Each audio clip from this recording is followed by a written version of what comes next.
सर्वांना नमस्कार. दूरशिक्षण आणि ऑनलाईन शिक्षण केंद्र शिवाजी विद्यापीठ मध्ये BA इतिहास भाग 3 साठी history of ancient India from 4th century BC to 7th century AD या प्राचीन भारताच्या पेपरच्या संदर्भात आजच्या संपर्कसत्रामध्ये आपण मार्गदर्शन करणार आहोत. यामधला जो सिलेबस मध्ये या पेपर मध्ये आपण काय शिकणार आहोत त्या संदर्भात थोडी माहिती दिलेली आहे. ती सगळ्यात आधी पाहूया आणि त्यानंतर कोर्स आउटकम म्हणजे कोर्स शिकल्यानंतर आपल्याला नेमकं कुठले स्किल्स येणार आहेत किंवा कुठली माहिती मिळणार आहे त्या संदर्भात काही पॉइंट्स दिलेले आहेत. ते पॉइंट्स आपण बघून घेऊया. त्याच्या अनुषंगानं तुम्हाला तुमच्या अभ्यासावर फोकस करता येतो. त्यामुळे या गोष्टी आपण पाहूयात. The course begin with urbanization of Deccan. म्हणजे हा कोर्स जो आहे हा अर्बनायझेशन म्हणजे भारतातलं जे अभ्यासक्रम आहे तो भारताच्या प्राचीन काळामध्ये जे नागरीकरण झालं तर त्याच्यापासून आपण याच्या अभ्यासाची सुरुवात करतो.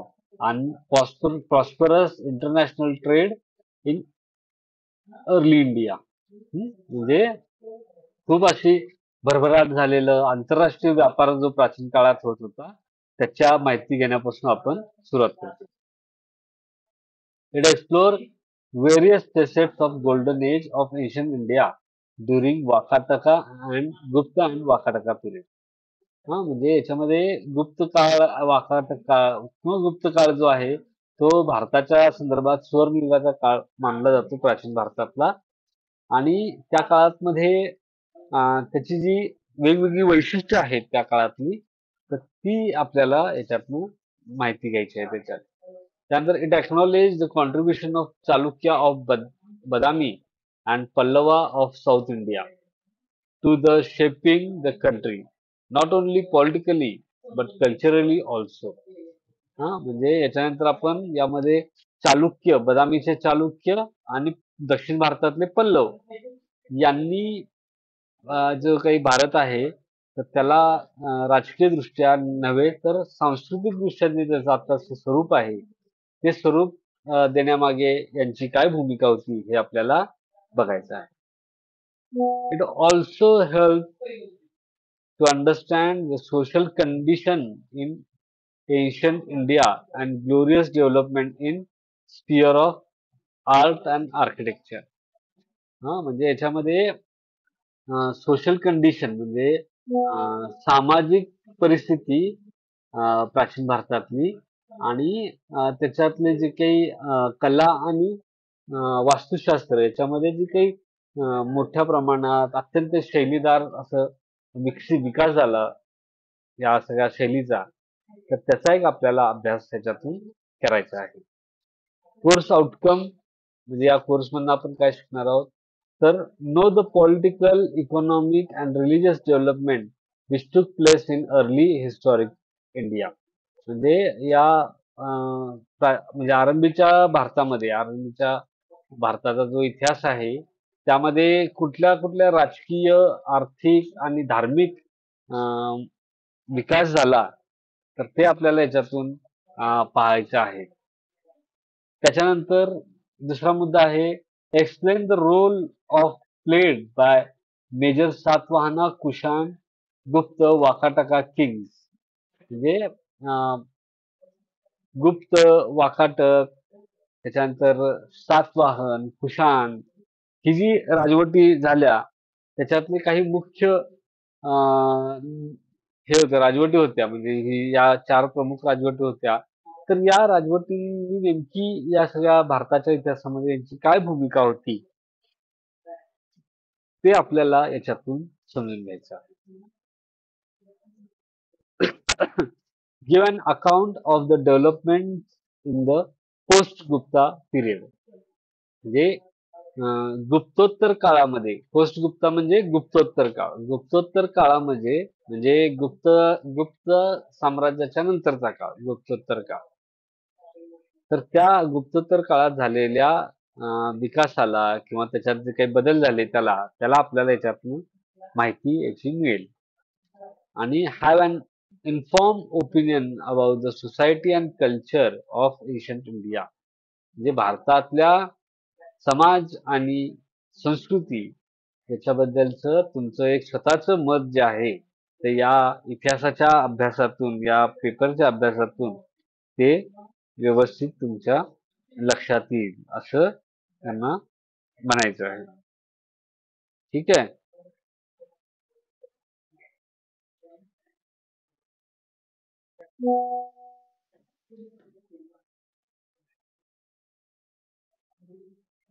तर आपण पहिला मुद्दा घेऊया. त्याच्यातला पहिला घटक आहे मॉड्यूल 1, अर्ली हिस्टॉरिक इंडिया, म्हणजे आरंभीचा ऐतिहासिक भारत. आता याच्यामध्ये दुसरं लिहिलंय हिस्टॉरिक इंडिया म्हणजे काय, की साधारण या काळातल्या संदर्भात लिखाण जे आहे, लेखी पुरावे जे आहेत ते खूप जास्त आहेत आधीच्या काळापेक्षा. हा, म्हणजे मौर्य काळाच्या पेक्षा देखील जास्त ऐतिहासिक पुरावे, शिलालेख किंवा त्या काळातले ग्रंथ याची उपलब्धता या काळामध्ये खूप जास्त आहे. त्यामुळे त्याला हिस्टॉरिक इंडिया असा शब्द त्यांनी वापरलेला असावा. तर त्यातला पहिला पॉइंट आहे मेजर किंग, सातवाहन आणि कुशाण. आता ही जी दोन राजवटी होत्या, सातवाहन म्हणजे दक्षिणेकडची राजवट, म्हणजे विंध्य पर्वत जो आहे तर त्याच्या दक्षिणेला असलेल्या प्रदेशावर, म्हणजे महाराष्ट्र म्हणा, आता तेलंगणा, आंध्र प्रदेश, मध्य प्रदेशचा काही भाग, त्याच्यानंतर कर्नाटका, त्यानंतर तामिळनाडू. तर हा दक्षिणेकडचा भाग आपण म्हणून ओळखला जातो.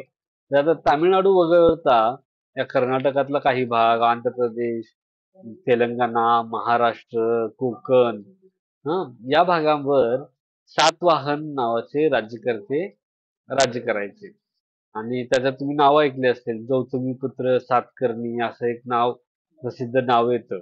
हा, ते हे सातवाहन राजकर्ते हे या प्रदेशावर राज्य करायचे. आणि सातवाहनांनी मग या प्रदेशात आपला प्रदेश विस्तार केला.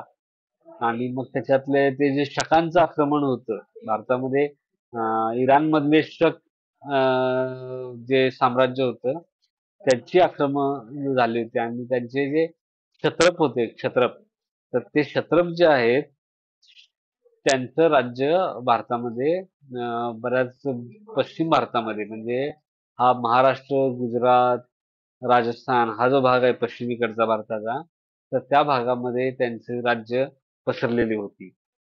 तर या क्षत्रपांचा पराजय या सातवाहन राजांनी केला होता. त्याला चष्टन नावाचा राजा होता, तर त्यानं तो पराभव केलेला होता. त्यावेळेपासून ते जे आपण म्हणतो गुढीपाडवा हा जो सण आपण साजरा करतो, तो चष्टन राजाने केलेला हा जो शकांचा पाडाव केला होता, त्याच्या ह्याच्यातून आपण तो म्हटलं जातं, त्याला साजरा करतो. कारण त्यापासून नवीन वर्षाची त्यांनी सुरुवात केली कालगणनेची, म्हणून तो दिवस जो आहे तो आपण साजरा करतो, गुढीपाडवा.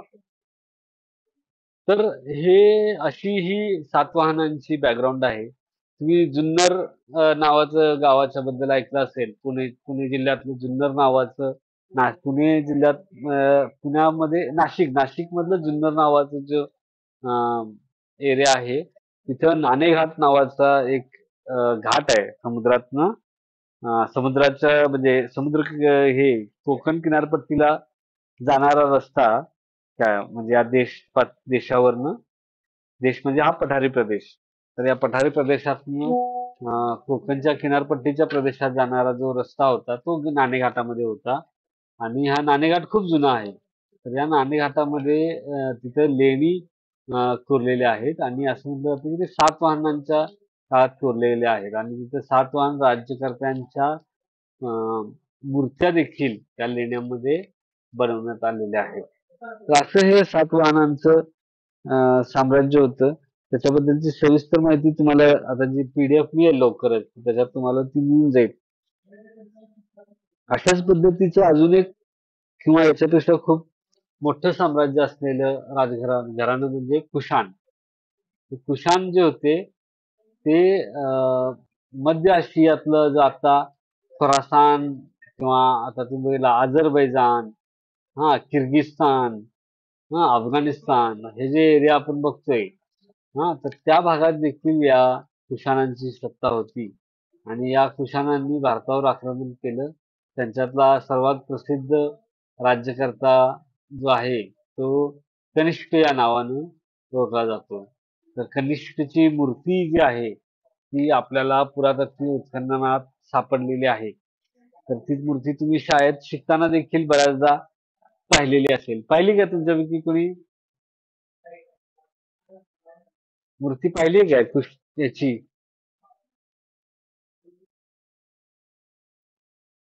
हम्म? पाहिली मूर्ती? कनिष्कची मूर्ती पाहिली तुम्ही?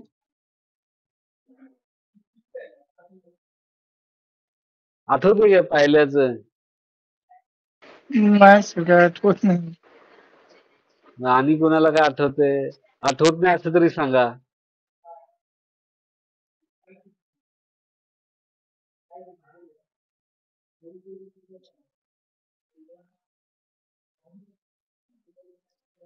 बर. तर कनिष्कची मूर्ती म्हणजे तुम्ही जर बघितलं असेल की एक मूर्ती आहे की ज्याच्यामध्ये त्याचे म्हणजे पूर्ण शरीर असं दिसतं. सरळ तलवार आहे, स्ट्रेट तलवार जी आहे म्हणजे अशी वक्राकार तलवार नाहीये, सरळ आकाराची तलवार आहे आणि पायामध्ये शूज वगैरे घातलेली ही मूर्ती आहे. तर एकच second. वर जाऊ, वर वर इकडून जाऊ असं. तिथे रस्ता आहे बघा. तरडी सरांच्याकडे जाऊ. हा काय होतं? कोण म्हटलं? कुणाचं पाहिजे? कोण? लोंढे सर नाही. एक second.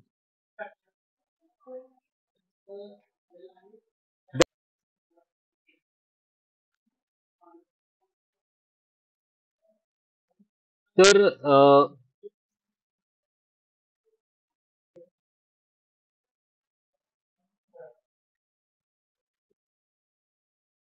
तर कुशाण जे आहेत, कुशाणांचं मी तुम्हाला दाखवत होते.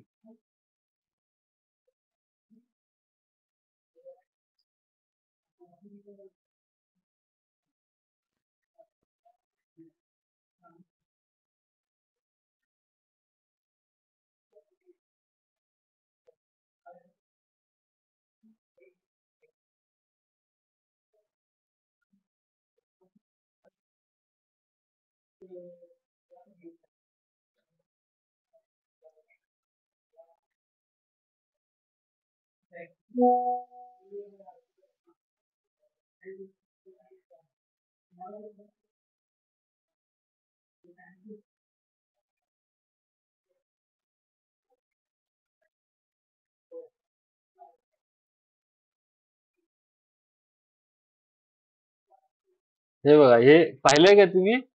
शाळेच्या पुस्तकामध्ये होतं आपल्या.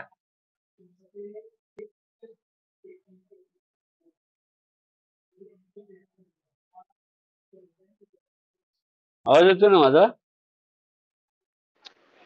हो सर, हो सर. हं.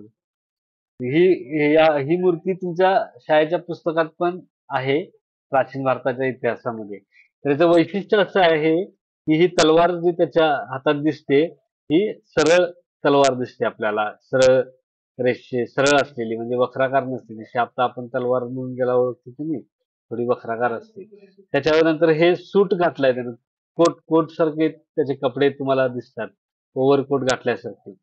आणि तिसरी गोष्ट आहे की त्याच्या पायामध्ये तुम्हाला बूट दिसतात, शूज दिसतात. बरोबर आहे. तर हे हा कनिष्काची मूर्ती आहे. त्याचा धड जे आहे, हे शिर जे आहे, डोकं जे आहे, ते आपल्याकडे म्हणजे आता ते सापडत नाहीये. त्याचं वेगळं आहे ते. मात्र ही या पद्धतीनं कनिष्कची मूर्ती जी आहे, ती आपल्या शाळेच्या ह्याच्यामध्ये होतं. आणि जसं मी तुम्हाला म्हणालो, की कुशाण साम्राज्य कसं होतं, की हे सेंट्रल एशिया म्हणजे आजचा किर्गिस्तान, अफगाणिस्तान, उझबेकिस्तान हा जो सगळा प्रदेश आहे, तर या प्रदेशामध्ये देखील ते पसरलेलं होतं. हं? आणि मी जसं मगाशी म्हणालो तुम्हाला, क्षत्रप, हां, वेस्टर्न क्षत्रप म्हणजे शकांचे जे क्षत्रप होतं वेस्टर्न. इथं ते गुजरात वगैरे भागामध्ये हे क्षत्रप होते. आणि इकडं सातवाहन हे महाराष्ट्र वगैरे भाग आहे तिथं सातवाहन होते. या सातवाहनांची राजधानी प्रतिष्ठान नावाची राजधानी होती. तर त्यामुळं साधारणपणे असं म्हटलं जातं की पैठण जी आहे ती सातवाहनांची राजधानी होती असं म्हटलं जातं. आणि हे कुशाणांचं कॉइन आहे, नाणी कुशाणांची. ठीक आहे. तर असं हे कुशाण आणि अं, सातवाहन या राज्यकर्त्यांच्या संदर्भातली माहिती तुम्हाला या अभ्यासक्रमामध्ये शिकायची आहे. तसंच त्याच्यामध्ये त्या काळातला उद्योग आणि व्यापार हे शिकायचं आहे. आता उद्योग आणि व्यापारमध्ये महत्वाची गोष्ट आहे काय झाली की मगाशी पण पण म्हटलं की या काळात शहरीकरण मोठ्या प्रमाणात वाढलं. मग आतापर्यंत मागचा इतिहास जो आपण पाहिला असेल तर त्यामध्ये तुम्ही मौर्य साम्राज्याच्या काळापर्यंत अभ्यास केलेला आहे इतिहासाचा मागच्या वर्षी, बरोबर ना? हो सर. हा. तर मौर्य काळापर्यंत इतिहास जो अभ्यासलेला आहे तर त्याच्यानंतर आहे की नाही त्याच्यामध्ये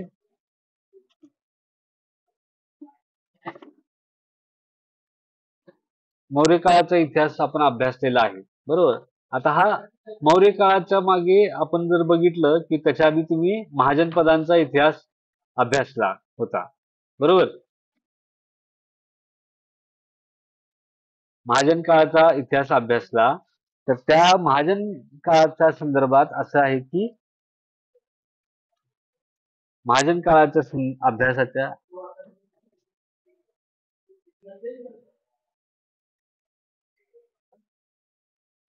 महाजन काळामध्ये काय झालं होतं की भारतामध्ये शहरांचा उदय मोठ्या प्रमाणात झाला, व्यापार वाढला, मग शहरांचा उदय झाला. आणि त्यामुळे महाजन काळामध्ये नागरीकरण मोठ्या प्रमाणात झालेलं होतं. भारतातलं पहिलं नागरीकरण हे सिंधू संस्कृतीच्या काळात झालं होतं. त्याच्यानंतर ते परत नागरीकरणाचा ऱ्हास झाला.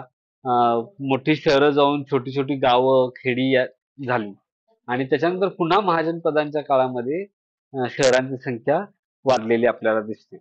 तर तो जो गुप्त काळानंतरचा जो सगळा काळ आहे, म्हणजे मौर्य काळानंतरचा जो काळ आहे, तर त्या काळामध्ये आपल्याला असं दिसतंय की हे जे नागरीकरण जे आहे ते काही प्रमाणात तसंच राहिलेलं होतं. त्याचं वाढ होत होती. पण त्याच वेळी खेडी जे आहेत तर त्यांचा पण विकास होत होता. शेती जी आहे ती लागवडीखाली आणण्याच्या दृष्टीनं मोठ्या प्रमाणात प्रयत्न केले जात होते. त्यासाठी मोठ्या प्रमाणात भूमी अनुदान, त्याच्यामध्ये अग्रहार, ब्रह्मदेय, हा या पद्धतीची भूमी अनुदान जे आहेत, म्हणजे भूमिदान केली जायची. तर मंदिरांना असेल किंवा एखाद्या विद्वान जर असेल तर त्याला जमीन दिल्या जायच्या. आणि मग त्याला जमीन दिली की तो काय करायचा की ते जमीन कशी लागवडीखाली येईल त्यासाठी तो प्रयत्न करायचा. याच्यातनं शेतीचा विस्तार झालेला होता. तर त्यातनं शेतीचा विस्तार झाला त्यामुळं अतिरिक्त उत्पादन मिळू लागलं आणि त्यातून व्यापाराची वाढ मोठ्या प्रमाणात झालेली आपल्याला दिसते. तर हे सगळं या काळात झालेलं आहे. तर या काळातल्या उद्योग आणि व्यापार याचा आपल्याला अभ्यास करायचा आहे. या काळातल्या उद्योगाच्या संदर्भात अजून एक सांगता येतंय की या काळात अनेक कारागीर जे व्यवसाय आहेत त्याचा उदय मोठ्या प्रमाणात झाला. असं म्हणतात की जाती व्यवस्था म्हणजे वर्ण व्यवस्था तर आपल्याकडे होती, पण जाती व्यवस्थेचा उदय जो आहे तो या मौर्य काळानंतर जो आहे तो मोठ्या प्रमाणात झाला. मौर्य काळानंतर म्हणजे हा जो सगळा गुप्त वाकाटक सातवाहन कुशाण हा काळ जो आहे तर या काळामध्ये अं, जाती व्यवस्था जी आहे म्हणजे आज आपण बघतो ना जन्म आधारित जात म्हणजे जाती ज्या आहेत वर्ण म्हणत नाही जाती, तर त्याचा विकास या काळामध्ये मोठ्या प्रमाणात झाला असं मानलं जातं. काही इतिहासकारांची अशी मतं आहे.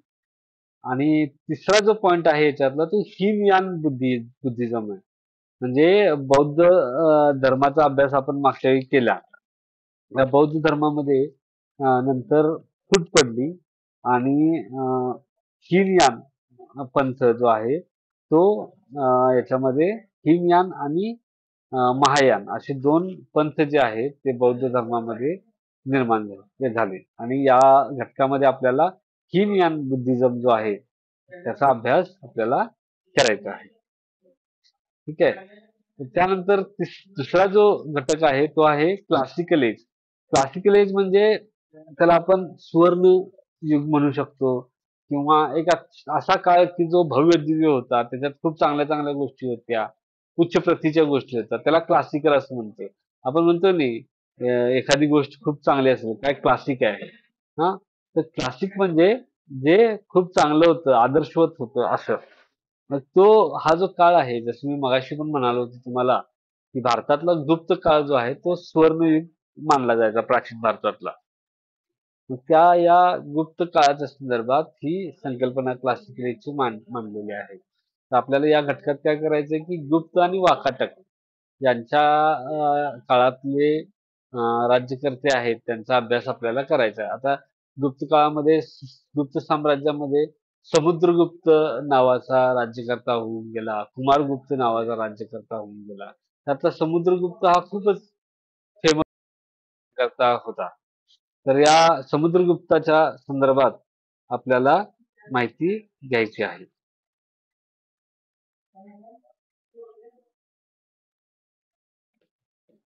त्याच्यानंतर वाकाटक जे आहेत ते दक्षिणेकडचे आहेत.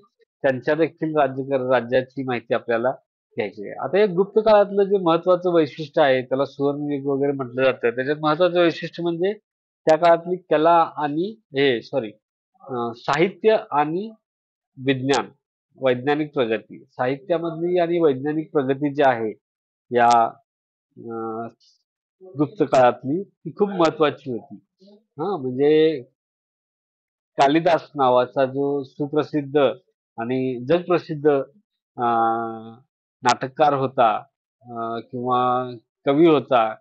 हां, नाटककार आणि कवी असं दोन्ही होता तो. तर तो कालिदास जो आहे, तो या काळात होऊन गेला. त्याने शाकुंतल नावाचं ग्रंथ लिहिला. त्याच्यानंतर मेघदूत नावाचा ग्रंथ त्याने लिहिलेला आहे. तर असा हा कालिदास या काळात होऊन गेला आणि याच पद्धतीने अनेक दुसरे साहित्यिक जे आहेत ते या काळात झाले. त्यामुळं या काळाचं महत्त्व जे आहे ते या साहित्यिक कलाकृतीमुळं खूप मानलं जातं. आता दुसरा जो मुद्दा आहे याच्यातला तो आहे सायन्स. सायन्स म्हणजे आता आर्यभट्ट किंवा कणाद ऋषी असं जे काही ही नावं येतात विद्वानांची, तर यातले अनेक विद्वान हे या गुप्त काळामध्ये होऊन गेले. ज्यांनी वैज्ञानिकदृष्ट्या वैज्ञानिक शोधांचा हातभार लावेल अशी किंवा त्यांची माहिती असलेले किंवा असं वैज्ञानिक गोष्टींचे शोध किंवा त्यांच्या माहितीचं या लोकांनी कथन केलं. हां, म्हणजे आता कणाद नावाचं जे नाव आहे, त्यांनी कणाद ऋषींनी एक छोट्या पार्टिकल्सची चर्चा केलेली होती, की जगातल्या सगळ्या वस्तू या अणूपासून बनलेल्या असतात. तर त्याची मांडणी त्यांनी केली होती. हां, म्हणजे सगळ्यात छोटा कण हा अणू असतो असं ते म्हणतात. हां, तर यासोबतच आर्यभट्ट जे आहे ज्याचा भाऊ अंतराळाचा चांगला अभ्यास होता, तो देखील या काळामध्ये होऊन गेला. आता या ते घटकामध्ये अजून 2 मुद्दे आहेत. तो आहे महायान बुद्धिझम आणि पुराणिक हिंदुइझम. महायान बुद्धिझम म्हणजे बुद्धिझम मधले जे 2 भाग झाले होते, त्याच्यातला हा दुसरा घटक महायान बुद्धिझम. हा महायान बुद्धिझम जो आहे, तो दक्षिण भारतातून इंडोनेशिया, चायना या प्रदेशात देखील याचा मोठ्या प्रमाणात प्रसार झाला. हां, तर तो त्या पद्धतीचा आहे आणि पुराणिक ट्रेडिशनल हिंदुइझम म्हणजे या काळामध्ये पुराणांची खूप मोठ्या प्रमाणात रचना झाली. जे आज आपण पुराण बघतोय, विष्णू पुराण वगैरे जे असतात, स्कंद पुराण वगैरे. ही जास्तीत जास्त या काळामध्ये निर्माण झालेली आहेत आणि त्याच्यामध्ये काही वैदिक काळातला जो धर्म होता, तर त्याच्यापेक्षा काही वेगळ्या गोष्टी ज्या आहेत, तर या काळामध्ये तयार झालेल्या आपल्याला दिसतात, उदयाला आलेल्या आपल्याला दिसतात. त्याला पुराणिक हिंदुइझम असं म्हटलेलं आहे. हा, तर या सगळ्या गोष्टींचा अभ्यास आपल्याला या पेपरमध्ये करायचा आहे. त्यानंतर तिसरा जो घटक आहे तो आहे पोस्ट गुप्ता पिरियड, म्हणजे गुप्तोत्तर काळ, गुप्तांच्या नंतरचा काळ. हा, तर या भागामध्ये आपण नॉर्थ इंडियामध्ये बघणार आहोत हर्षवर्धन. आता हर्षवर्धन म्हणजे हा वर्धन घराण्याचा राज्यकर्ता होता. तर हर्षवर्धनने जवळपास उत्तर भारत आणि दक्षिण भारतातला काही भाग याच्यावर आपलं वर्चस्व स्थापित केलेलं होतं. हर्षवर्धननं बौद्ध धर्माला आश्रय दिलेला होता आणि हर्षवर्धन हा खूप प्रसिद्ध मानला जातो. तो स्वतः चांगल्या पद्धतीचा साहित्यिक होता. तर हर्षवर्धन बद्दल देखील आपल्याला अभ्यास त्याच्यामध्ये करायचा आहे. त्यानंतर दुसरा मुद्दा आहे याच्यातला तो Deccan, the early Chalukya of Badami. हा, डेक्कन म्हणजे दक्षिण भारतामध्ये, त्यातल्या त्यात आता आपला जो महाराष्ट्र, कर्नाटक आणि आंध्र प्रदेश हा जो भाग आहे त्याला डेक्कन असं म्हणतात. तर या डेक्कन मध्ये असलेल्या चालुक्य घराण्याची सत्ता होती. बदामी नावाचं जे कर्नाटकातलं ठिकाण आहे ही त्यांची राजधानी होती आणि त्यांना बदामीचे चालुक्य असं म्हटलं जायचं. तर या चालुक्यांचं जी काही सत्ता होती ती आपल्याला या कर्नाटकच्या प्रदेशात किंवा दख्खनच्या पठारावर असलेले आपल्याला दिसते. तर हे जे चालुक्य आहेत ते चालुक्य आपल्याला दिसतात की त्याच्यामध्ये एक महत्वाचा राजा होऊन गेला. त्याचं नाव होतं पुलकेशी द्वितीय, दुसरा पुलकेशी. हा, आणि हा दुसरा पुलकेशी आहे तो खूप प्रसिद्ध नाव आहे. तुम्ही ऐकले का पुलकेशीचं नाव? हो सर, ऐकलंय. काय कशासाठी प्रसिद्ध आहे तो? काय वाटते?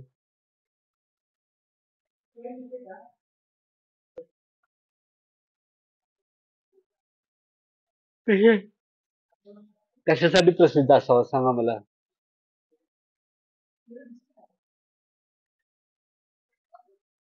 तुम्हाला दाखवतो काय नेमकं. एवढं पण सर आठवत नाहीये. हं. कुणाला तरी आठवत असेल. सगळ्यांनी भाग घ्यायला पाहिजे चर्चेत. बरोबर आहे की नाही?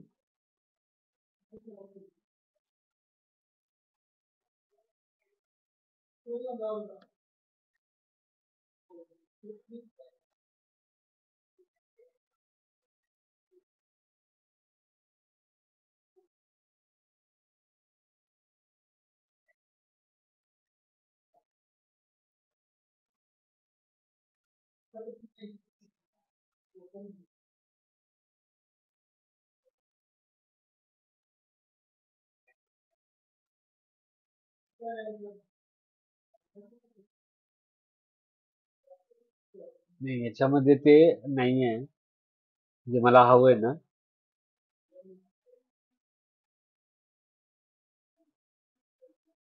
तर हा जो पुलकेशी आहे की नाही त्याच्यामध्ये हे आहे आपल्याला खूप त्याच्याबद्दलची माहिती आपल्याला मिळते.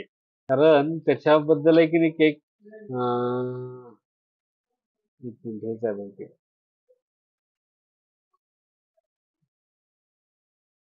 त्याच्याबद्दल एक शिलालेख मिळाला होता आणि त्या शिलालेखमध्ये या पुलकेशी दुसरा जो आहे तर त्याच्याबद्दलचं वर्णन होतं, त्याच्या विजयांचं वर्णन होतं. हा, तर त्याने अनेक जे राज्यकर्ते होते आणि त्यातला त्यांचा पराभव केला होता. आणि हा पुलकेशी म्हणजे दख्खनच्या पठारावरचं त्याचं राज्य होतं. आणि उत्तरेतला जो हर्षवर्धन होता, वर्धन घराण्याचा राज्यकर्ता, ज्याची राजधानी कनौज होती उत्तर भारतातली. तर त्या हर्षवर्धनचा या पुलकेशीनं पराभव केलेला होता आणि त्यामुळं पुलकेशी खूपच फेमस झालेला होता. आणि नंतरच्या काळात पुलकेशीनं पल्लवांच्यावर हल्ला केला आणि पल्लवांच्या युद्धामध्ये त्याचा पराभव झाला. अशी ही त्या पुलकेशीचा इतिहास आहे. तर पुलकेशीचं गौरव खूप असं त्याच्या ते शिलालेख ज्याने कोरलेला आहे किंवा ज्याच्या रचना त्या शिलालेखात आहेत त्या व्यक्तीनं पुलकेशीचा प्रचंड मोठ्या प्रमाणात गौरव केलेला होता. त्यातला आणखीन एक या घटकातला अजून एक घराणं आहे दक्षिण भारतातलं पल्लवा राजवंश. आता पल्लवा घराणं जे आहे ते तामिळनाडू, केरळा किंवा आंध्र प्रदेशचा दक्षिणेकडचा भाग, कर्नाटकचा दक्षिणेकडचा भाग, या भागात यांचं राज्य पसरलं होतं. पल्लव घराणं असं म्हणतो. पल्लवा म्हणतात किंवा पल्लव म्हणतात. तर हे पल्लव जे आहेत, हे देखील खूप शक्तिशाली राज्य होतं. या पल्लवांनी म्हणजे हर्षवर्धन हा मोठा सम्राट होता. त्याचा पराभव पुलकेशीने केला आणि पुलकेशीचा पराभव या पल्लवांनी केलेला आपल्याला दिसतो. असं हे इतिहास जो आहे या घरा उत्तर गुप्त काळातल्या राज्यकर्त्यांचा किंवा राजसत्तांचा तो आपल्याला या घटकामध्ये अभ्यासायचा आहे. त्यानंतर चौथा जो घटक आहे तो आहे सोसायटी अँड कल्चर. सोसायटी आणि कल्चर मध्ये आपण काय करणार आहोत की position of women and education in ancient India हे आपल्याला पॉइंट त्याच्यात बघायचं. आता पोझिशन ऑफ वुमेन म्हणजे स्त्रियांचं स्थान प्राचीन भारतामध्ये या काळामध्ये स्त्रियांचं नेमकं काय स्थान होतं, तर त्याचा एक आपल्याला अभ्यास त्याच्यामध्ये करायचा आहे. म्हणजे स्त्रियांचं स्थान खूप वाईट या काळामध्ये परिस्थिती होती, की स्त्रियांना म्हणजे प्राचीन काळापासून बरेच काही काळ सुरुवातीच्या आधीच्या काळामध्ये थोडंफार अधिकार असतील, पण नंतरच्या या काळामध्ये आपण बघतो की थोडं अधिकार जे आहेत ते कमी झालेले आपल्याला दिसतात आणि स्त्रियांवर बंधनं टाकणारे कायदे जे आहेत ते याच काळात निर्माण झालेलं आपल्याला दिसतं. आता प्राचीन भारतातलं शिक्षण जे आहे ते उच्च वर्गापुरतं मर्यादित असलेलं आपल्याला दिसतं. ब्राह्मण आणि क्षत्रिय या दोन वर्गांपुरतं हे शिक्षण जे आहे ते मर्यादित होतं. तर ते एक आपल्याला अभ्यास करायचा आहे. त्याच्यानंतर अजंठा येथे तुम्हाला माहिती आहे लेणी आहेत. तर त्या लेण्यांमधल्या ज्या चित्रकला आहेत, त्याचा एक अभ्यास तुम्हाला याच्यातून करायचा आहे. त्या काळात काढलेली चित्र जी आहेत लेण्यांच्या भिंतीवर, ती आज देखील अजंठामध्ये आपल्याला पाहायला मिळतात. आणि चालुक्य आणि पल्लवा टेम्पल्स. आता पल्लवांची मंदिरं जी आहेत, पल्लव राजघराण्याच्या काळात बांधलेली जी मंदिरं आहेत, ती खूप वैशिष्ट्यपूर्ण आहेत. बऱ्याचदा ती एकाच दगडातून तयार केलेली आहेत. म्हणजे एकाच दगडात ती बनवलेली आहेत. तर अशी ही मंदिरं जी आहेत, ती त्याचा एक आपल्याला अभ्यास करायचा आहे. म्हणजे एक मोठा खडक आहे आणि त्यातच ते मंदिर कोरून बनवलेलं असतं. असं ही पल्लव काळातली मंदिरं होती. हं. तर तुम्हाला काय आता याच्यात काही शंका असतील तर विचारा.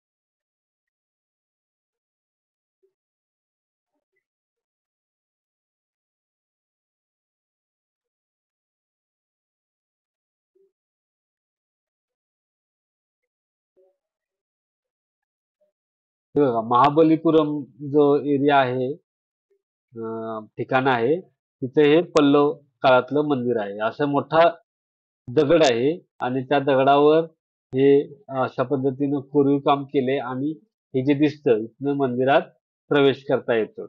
अशा पद्धतीचं हे मंदिर असायचं.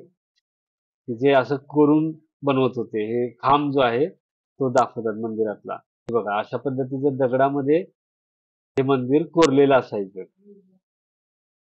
येतंय का लक्षात? अशा पद्धतीने कोरलेलं मंदिर होतं.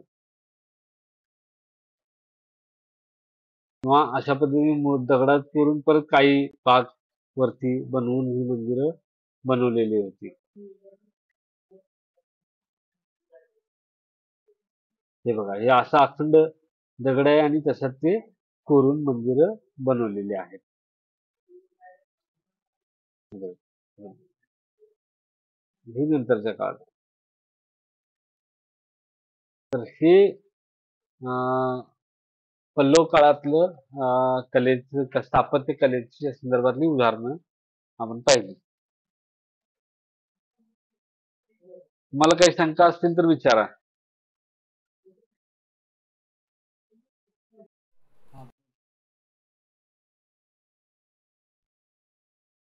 Hello sir.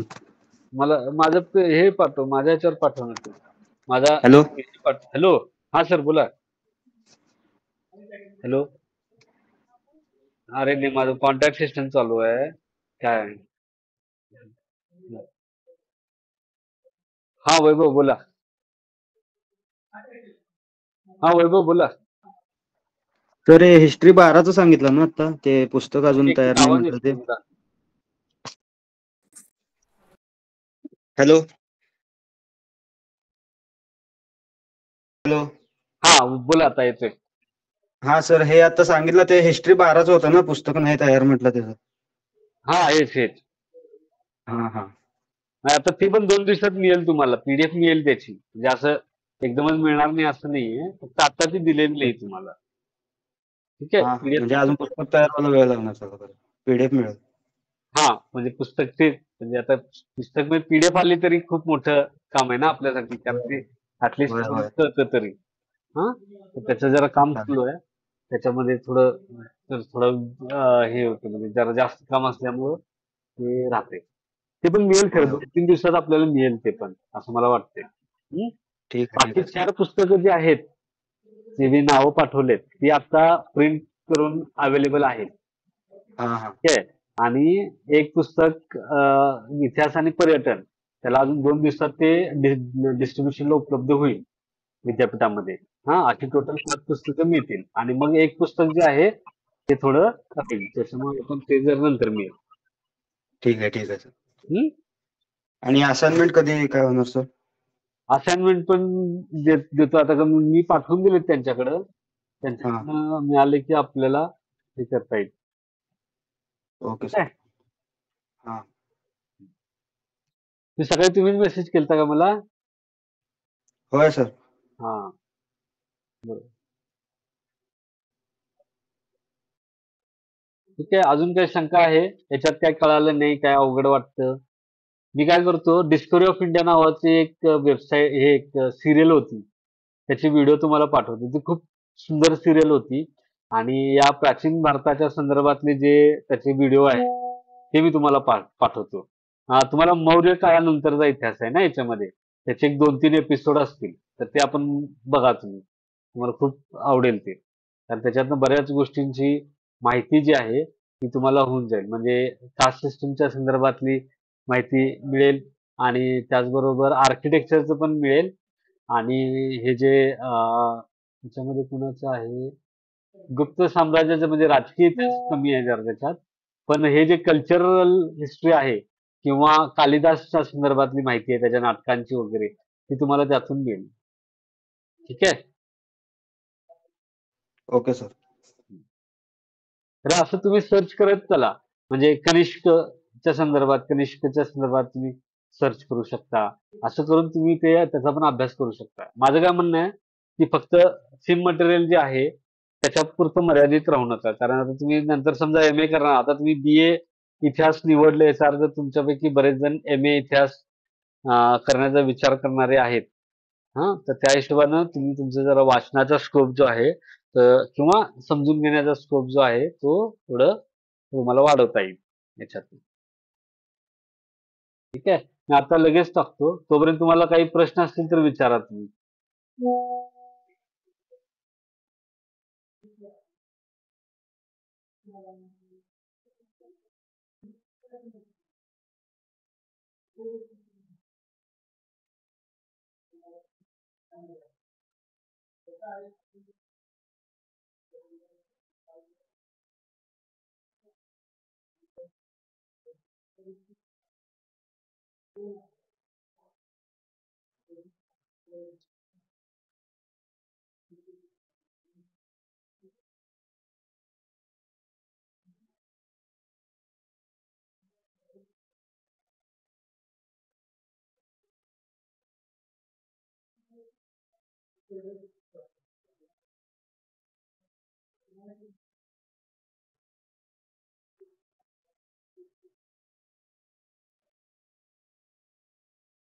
काय आहे शंका अजून?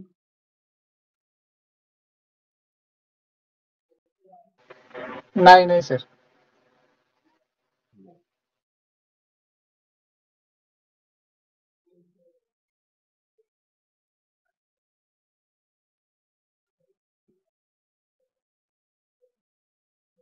हे बघा, आता मी व्हिडिओ पाठवायला सुरुवात केली.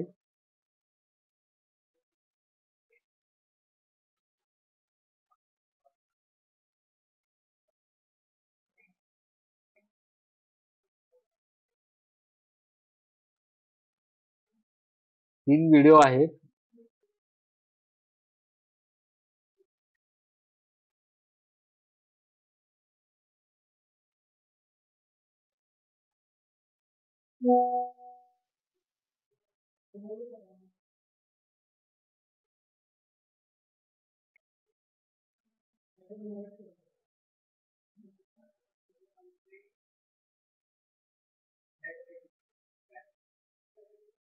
ठीक आहे, मग थांबूया आपण.